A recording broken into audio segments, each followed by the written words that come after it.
이제 내일부터 사순절 특별 새벽기도회, 기적 새벽기도회가 시작됩니다. 벌써부터 걱정인 분들도 계실 거고, 이거 끝까지 어떻게 완주해야 될까 고민인 분들도 계실 것입니다. 그만큼 새벽기도회 쉽지만은 않습니다. 어떤 이들은 이렇게 말하지요. 도대체 누가 새벽기도를 만들어서 우리를 이렇게 힘들게 하는가라고 고민하시는 분들도 계실 것입니다.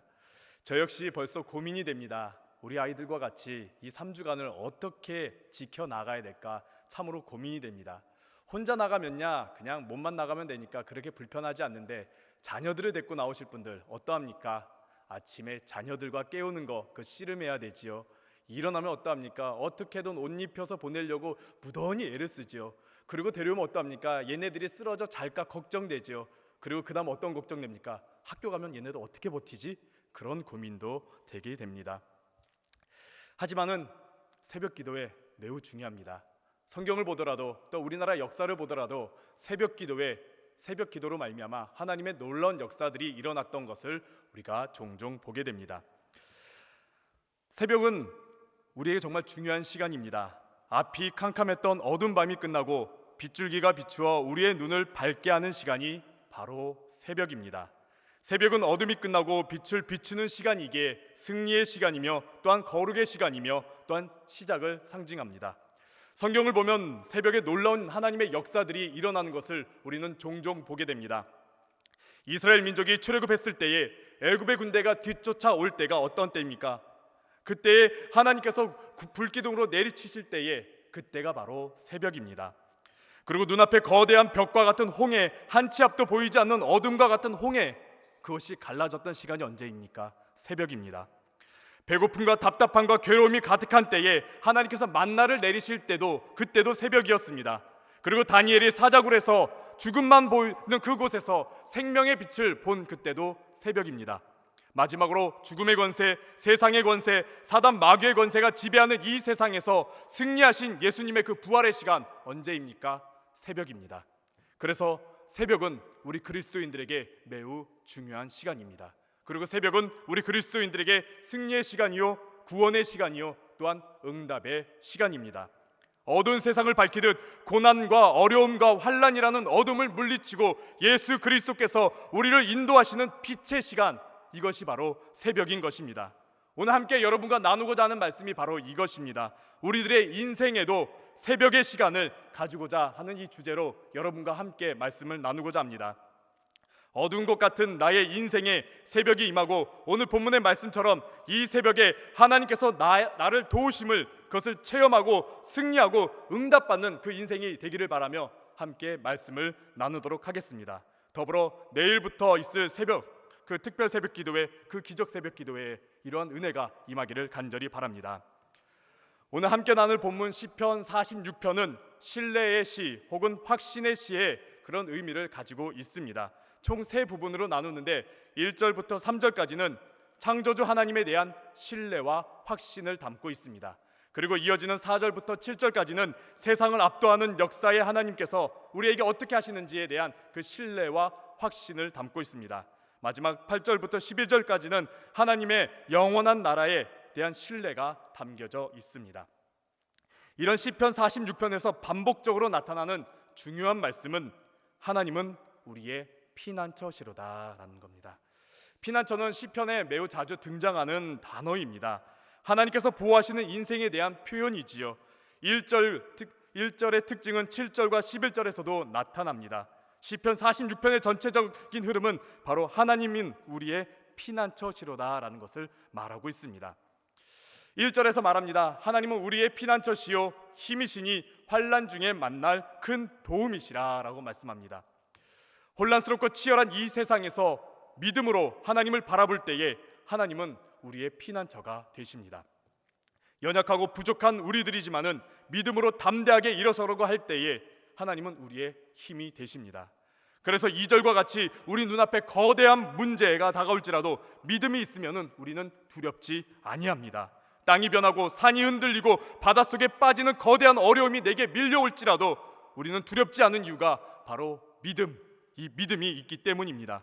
하나님이 나의 피난처가 되신다는 믿음, 하나님이 나의 힘이 되신다는 믿음, 하나님이 나의 도움이 되시나는 이 믿음이 있기 때문에 우리는 눈앞에 거대한 문제가 올지라도 두렵지 않습니다. 젊을 때에, 지금의 저희 아내와 연애를 하고 있을 때에 하루는 아내가 한 낯선 이와 티격태격 싸우는 모습을 보게 된 적이 있습니다. 제가 봐도 등치가 큰 사람이었습니다. 근데 그 사람하고 뭔가 티격태격 싸우고 있었습니다. 보니까 뭔가 옳고 그르냐를 가지고 논쟁을 하고 그게 언성이 높여지고 꽤 걱정이 될 만큼 이제 이야기를 하는 것이지요. 겨우겨우 자리를 피해 가지고 이제 아내한테 물어봤습니다. 왜 겁도 없이 그러냐고, 겁도 없이 왜 그랬냐고. 그랬더니 아내가 대뜸 제게 그러더라고요. 당신 있었기 때문에 그랬다고. 저는 그 옆에서 무서웠어요. 저는 무서웠는데 아내는 저 있다고 덤볐던 거예요. 이런 어처구니 없는 일이 있지만은 우리는 옆에 내가 믿을 만한 사람이 있으면은 담대해집니다. 당당해집니다. 세상 사람들도 백이라는 뒷배경이 있으면 두려워하지 않습니다. 우리 그리스도인들 당당해질 수 있고 우리는 담대해질 수 있습니다. 이 세상 속에서 하나님이 나의 피난처가 되시고 나의 힘이 되시기에 그 어떠한 어려움이 와도 우리는 두렵지가 않습니다. 그렇게 우리의 어둠 같은 인생을 넘어 인생의 새벽 우리는 맞이할 수 있는 것입니다. 사랑하는 성도 여러분, 우리는 지금까지 어떻게 살아왔습니까? 창세기에서 애굽의 왕 파로 앞에 자신의 인생을 말한 야곱처럼 우리는 어쩌면 험난한 인생을 살았을지도 모릅니다. 일제강점기 또한 6.25 동란 우리는 그것을 지냈지요. 하지만 그 모든 것을 우리는 어떻게 이겨냈습니까? 믿음으로 이겨냈습니다. 암울했고 어두웠던 그 일제강점기 우리는 소망의 빛이었던 예수 그리스도로 말미암아 우리는 이길 수 있었습니다. 그리고 희망이 보이지 않았던 6.25 전쟁 이후에 우리는 어떻게 재기하였습니까? 예수 그리스도의 그 빛으로 말미암아 우리는 재기할 수 있었습니다. 약하고 가난하며 어두웠던 이 나라에 예수 그리스도의 빛이 비추었습니다. 교육으로 잠들었던 우리를 깨어나게 했습니다. 병원으로 나약했던 우리를 치유하며 강건하게 하였습니다. 무엇보다 말씀으로 우리는 힘을 얻었으며 기도로 우리는 소망을 가지게 되었습니다. 그리고 믿음으로 우리는 일어섰습니다. 그리하여 지금의 우리나라가 있는 것이 아닙니까? 여전히 우리 눈앞에는 여러 가지 문제가 있습니다. 북핵의 문제도 있고요. 또한 반목과 갈등으로 말미암아 우리 민족끼리 서로 갈등하고 상처가 나고 있습니다. 치열하고 삭막한 현실 속에서 우리는 하루하루가 만만치 않습니다.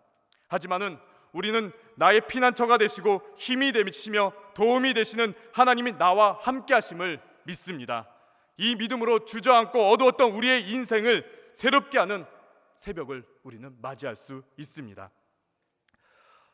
제가 좋아하는 인물로 한 명이 있는데 성경의 인물에 야곱이라는 인물이 있습니다. 야곱을 제가 좋아하는 이유는 야곱은 정말 우리와 같이 너무 인간적인 모습을 많이 보여주었기 때문이죠. 뭔가 얻으려고 한다면은, 뭔가 쟁취하려고 한다면은 수단과 방법을 가리지 않고 쟁취했던 인물이 야곱이었지요. 어쩌면 비열하기도 하고 너무나 계산적이기도 한 인물이 야곱입니다. 그런 야곱이 우리가 잘 아는 그 씨름하던 장면, 야복강 나루터에서 씨름하던 장면이 있죠. 창세기 32장에 그 이야기를 쭉 이어져 나아가고 있는데 그 시간이 밤이라고 성경은 말하고 있습니다. 그 밤의 시간에 야곱은 어떠했습니까? 자기 생명 어떻게든 부지하려고, 형 에서에게 죽을까봐 자기 생명 어떻게든 부지하려고 자기의 재산을 조금씩 보냅니다. 자기가 별로 중요하지 않은 것부터 시작해서 중요하게 여기는 것까지 조금씩 보내지요. 나중에는 레아의 자식들을 보내고 끝에는 라헬의 자식들을 보내며 맨 마지막엔 요셉을 보내지요. 정말 자기에게 정말 중요한 것 끝까지 붙잡고 다 보냅니다. 근데 무엇이 안 갔습니까? 본인 야곱이 안 갔습니다. 밤새도록 그렇게 행동을 했던 것이죠. 그리고 성경에서는 이어서 한 사람과 밤새도록 씨름했다라고 말씀하고 있습니다. 저는 그것을 보면서 야곱이 밤새도록 하나님과 씨름했던 것 같다고 여겨집니다. 하나님께서는 믿음으로 그 야복강을 건너라, 거기를 건너라 라고 말씀하고 있는데 야곱은 못 갑니다, 나 저기 가면은 죽습니다 라면서 끝까지 버텼던 것이죠. 밤새도록 그렇게 싸우다 보니까 하나님께서도 이 야곱의 자존심, 이 야곱의 자아, 이 야곱의 주장 꺾을 수가 없자 어떻게 하셨습니까? 환도뼈를 쳤다라고 성경에 나와 있죠. 고대 이스라엘에서 환도뼈는 힘의 근원을 상징하기도 합니다. 자신의 그 자존심의 근원, 자신의 그 힘의 근원, 어떻게든 버티려고 했던 그 근원, 그것을 하나님께서 쳐버리신 것이죠. 그러고서 꺾이고 야곱은 그곳을 지나게 됐는데, 성경은 이렇게 말합니다. 그곳을 지날 때에 해가 돋았다라고 말씀하고 있는 것입니다. 믿음으로 정말 자기가 두려웠던 그 강을 건너자 성경은 해가 돋았다, 새벽을 맞이했다라고 말씀하고 있습니다. 이렇듯 우리는 믿음으로 우리 눈앞에 있는 그 캄캄함들, 그 눈앞에 있는 어려움들, 그 믿음으로 건너갈 때 비로소 우리는 인생의 새벽을 맞이할 수가 있습니다. 그렇다면 우리는 그 인생의 새벽에 어떤 일이 일어나기에 이 새벽을 맞이할 수 있는 것입니까? 그것은 하나님께서 우리와 함께 하시기 때문입니다. 5절에서 말씀합니다. 하나님의 그 성중에 계심에 성이 흔들리지 아니할 것이라. 하나님의 그 성중에 계심에, 이 말씀을 똑같이 7절에서는 이렇게 표현합니다. 여호와께서 우리와 함께 하시니라고 말씀합니다. 즉 우리의 인생의 새벽을 맞이하려면은 하나님께서 나와 함께 하셔야 합니다. 빛이신 예수님께서 이 땅에 오셨을 때 고백했던 단어가 무엇입니까? 임마누엘입니다. 주님께서 우리와 함께 하심입니다. 이것은 성경 곳곳에서 나타납니다. 두려울 때, 걱정하고 있을 때, 정말 자신의 인생이 눈앞이 캄캄하게 있을 때에 하나님께서 늘 말씀해 주십니다. 내가 너와 함께 하겠다, 내가 너와 함께 하겠다라고 말씀하십니다. 아브라함에게 복을 주실 때도 마찬가지였습니다. 또한 거대한 사명을 감당하기 어려워하는 모세에게도 마찬가지였습니다. 내가 너와 함께 하겠다라고 말씀하셨습니다. 또한 여호수아에게도 그 사명 감당하기 힘들 때에 하나님께서 내가 너와 함께 하겠다라고 말씀하셨습니다. 다윗에게도, 이사야에게도, 예레미야에게도 하나님께서는 똑같이 내가 너와 함께 하겠다라고 말씀하셨습니다. 주님께서 나와 함께 하신다라는 것은 우리에게 정말 큰 힘이 됩니다. 이 세상 그 무엇도 의지할 수 없는 이 현실 속에서 하나님께서 나와 함께 하신다라는 그 말씀은 우리에게 정말 큰 힘이 됩니다. 낭망했을 때에, 답답할 때에, 괴로울 때에 어떻게 하십니까? 우리는 어찌할 바 모릅니다. 그리고 이럴 때 혼자 끌어안고 있으면은 감당하지 못해 우리의 마음이 무너져 버리는 것을 종종 보게 됩니다. 교구의 한 분을 이제 신방하면서 그동안에 이제 병을 어떻게 이겼는지에 대해서 이야기를 들을 때가 있었습니다. 무균실 중환자실에서 있었던 이야기를 해주시더라고요. 저는 가본 적이 없어서 어떤 곳인지 몰랐는데 무균실에 들어가면은 가족들도 직접적으로 면회하지 못한다라고 그러더라고요. 유리창을 통해서 수화기를 들고 겨우 이야기만 할 수 있지 가족들도 가까이 다가오지 못한다라고 그러더라고요. 자신과 비슷한 환자들이 그 무균실 안에서 있는데 대화도 하지 않고 그냥 홀로 있었다라는 것이죠. 그럴 때 주변에 많은 사람들이 무너졌던 것을 보았다라고 말씀하셨습니다. 그런데 이분은 어떻게 했냐면은 믿음으로, 그래도 주님께서 나와 함께 하신다는 그 믿음으로, 또 우리 성도님들이 함께 기도해 주신다라는 그 힘으로 그것을 버티고 건강을 되찾으셨고 지금 새벽 기도에 잘 나오고 계십니다. 이렇듯 주님께서 나와 함께 하신다면은 우리는 그 어려움을 담대하게 넘어갈 수가 있습니다. 이에 대해서 시편 23편이 고백하고 있습니다. 나의 목자가 되시는 분, 나를 이끄시는 분이 있다면은 내게 부족함이 없으리로다라는 고백을 하죠. 근데 시편 23편의 그 배경은 어떠합니까? 푸른 초장이 펼쳐진 곳, 시내가 흐르는 곳, 그런 곳 아니지요. 광야입니다. 아무것도 없는 광야입니다. 풀 한 폭이 없고 물이 없는 그런 광야 속에서 시편 23편이 읊혀지고 있습니다. 무엇입니까? 아무리 삭막하고 아무리 없고 어두운 그곳일지라도 하나님께서 나와 함께 하신다면은 나는 부족함이 없다라는 그 고백을 하게 된다라는 것이지요. 또한 사망의 음침한 골짜기, 이 험한 세상 속에서 우리가 다닐지라도, 우리가 그곳에서 살아갈지라도 주님께서 나를 인도하신다면은 두렵지 아니합니다. 현실은 어둡지만은 빛이신 주님께서 나와 함께 하신다면은 우리의 인생은 더 이상 어둠이 아닌 새벽을 맞이하게 됩니다. 내가 세상이라는 어둠 속에 있을 때에, 어느 길로 가야 할지 모를 때에 주님을 찾으시기를 간절히 바랍니다. 빛이신 주님을 찾으시길 간절히 바랍니다. 그때 주님께서 나와 함께 하심으로 내 인생이 가야 할 길을 알려주시고 그 빛을 보여주십니다. 말씀으로 혹은 동역자로 혹은 놀라운 일들로 말미암아 우리의 가야 할 길을 알려주십니다. 그 길이 어떠한지는 모르지만은 분명한 것은 주님께서 우리에게 생명을 주시려고 이 세상에서 죽어가는 것이 아니라 이 세상에서 당당히 살아갈 수 있는 그 빛을, 그 인도하심을 우리에게 나타내십니다. 이것이 바로 주님의 도우심입니다. 새벽에 내가 도우리로다, 새벽에 도우시리로다, 바로 이것입니다. 내가 힘들 때에 주님께서는 나를 위로해 주십니다. 그리고 내가 약했을 때에 주님께서 강함을 주십니다. 내가 부족할 때에 채워주시고 내가 세상의 낙심에 쓰러졌을 때에 다가오셔서 일으켜 세워주십니다. 이것이 바로 빛이고 이것이 바로 우리들의 인생의 새벽입니다. 내 인생의 어둠 속에서 주님께서 함께 하시기에 우리는 더 이상 어둠에 있는 것이 아니라 그곳에 빛, 새벽을 맞이하게 되는 것입니다. 이제 우리는 인생의 새벽을 맞이한다면은 우리는 그곳에 머물러 있는 것이 아니라 전진하시기를, 한 걸음 더 전진하시기를 간절히 바랍니다. 근데 이렇게 전진하기 위해서는 우리가 한 가지가 더 필요합니다. 그것은 4절에서 이렇게 말씀하고 있습니다. 한 시내가 있어 나뉘어 흘러 하나님의 성 곧 지존하신 이의 성소를 기쁘게 하도다 라고 말씀합니다. 말씀만 들어보면 좀 어렵게 다가올 수도 있습니다. 근데 이 말씀을 에스겔서 47장에 있는 말씀으로 인용한다면 조금 더 쉽게 다가올 수 있습니다. 에스겔서 47장에 있는 말씀은 어떤 내용이냐면은 한 줄기가 성전에서부터 흘러가지고 이루는 곳곳마다 솟아간다, 다시 살아난다라는 그런 말씀을 담고 있습니다. 근데 이 말씀을 이야기할 때 이스라엘의 두 바다를 이해하면 좀 더 쉽습니다. 이스라엘에 두 가지 바다가 있죠. 하나는 갈릴리 바다, 하나는 사해 바다라는 곳이 있습니다. 근데 이 둘의 차이는 극명하게 차이가 납니다. 갈릴리 바다 어떠합니까? 생명이 풍성하고 많은 것들이 있고 정말 그곳에선 기쁨이 있고 예수님의 놀라운 이적들도 그곳에서 많이 일어났습니다. 반면에 사해는 어떠합니까? 생물들이 살 수 없는 곳입니다. 근데 이 두 바다에 대해서 탈무드에서는 이렇게 표현하고 있습니다. 갈릴리 바다는 흘러오는 것이 있다면 흘러나가는 것이 있다라고 말합니다. 반면에 사해 바다는 흘러오는 것만 그냥 받고 끝난다라는 것이죠. 이 말인즉슨 우리가 은혜를 받았다면은, 정말 우리가 믿음으로 말미암아 은혜를 받았다면은, 우리가 성전에 나와서 하나님의 은혜를 받았다면은 이 은혜를 우리가 가만히 가지고 있는 것이 아니라 나눌 때에 우리는 담대하게 전진할 수 있다라는 것입니다. 그렇게 우리가 성전에 나와 하나님의 말씀을 듣고 하나님의 말씀으로 힘을 얻고 하나님의 말씀으로 우리가 결단했다라면은 그것을 들고 세상 가운데 나아가 전하시기를 간절히 바랍니다. 정리하면 이렇습니다. 하나님께서 함께하는 자가 되기 위해서는 하나님의 성전인 교회에서부터 흘러나오는 그 은혜의 강, 그것이 우리에게 임해야 합니다. 그리고 교회에서부터 내려오는 그 은혜의 물줄기가 우리에게 임하고 그 물줄기가 우리들의 이웃에게까지 흘러가야 합니다.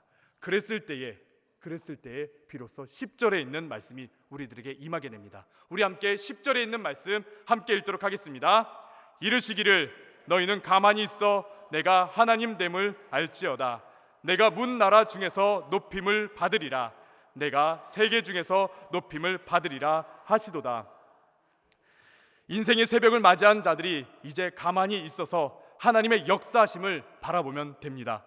하나님께서 내게 역사하시는 것을 우리는 그것을 이제 바라보면 되는 것입니다. 하나님의 승리하심, 하나님의 응답, 하나님의 구원하심을 이제 하나님께서 우리 앞에 직접 보여주시기 때문에 우리는 그것을 이제 바라보고 하나님만 의지하며 살아가면 됩니다. 내가 하나님 됨을 알지어다. 이는 우리가 새벽에 체험하게 되는 하나님의 응답의 말씀입니다. 이 응답이 우리 새벽 가운데, 여러분들의 삶 가운데 나타나시기를 간절히 바랍니다. 결론입니다. 우리는 우리의 인생의 새벽을 맞이하기 위해서는 어떻게 해야 되는지에 대해서 우리가 함께 말씀을 통해 나누었습니다. 믿음을 가지고 주님과 함께하면서 성전으로부터 흘러내려오는 은혜에 우리가 거하고 이것을 나눈다라면은 우리들의 인생은 더 이상 어둠이 아닌 빛의 새벽을 맞이하게 됩니다. 내일부터 있을 기적 새벽 기도에 꼭 참석하셔서 이 은혜를 누리시기를 간절히 바랍니다. 더 이상 우리가 어둠의 인생이 아니라 빛의 인생, 새벽의 인생을 맞이하시기 위해 내일부터 다 함께 나오시기를 간절히 바랍니다. 특별히 우리들의 자녀들과 함께 와주시기를 간절히 바랍니다. 세상은 갈수록 어둡고 치열하고 삭막해져 갑니다. 이런 세상 가운데 우리 자녀들이 이기기 위해서는 우리들의 자녀들에게 믿음의 훈련이 필요합니다. 어려울 때, 힘들 때에 우리 자녀들이 기도할 수 있는 그런 훈련이 필요합니다. 어렵지만은 자녀들과 함께도 꼭 와주시기를 간절히 바랍니다. 그 놀라운 체험이 우리 이번 기적 새벽 기도 가운데 여러분들 가운데 임하시기를 간절히 바랍니다. 또한 이러한 새벽이 우리들에게 임하는 것뿐만이 아니라 저 멀리 인도네시아 팔렘방까지 우리가 정말 그곳에 빛을 비추기 위해서 우리가 준비하고 있습니다. 그곳에도 임하기를 간절히 바라는 마음으로 준비하고 와주시기를 바랍니다.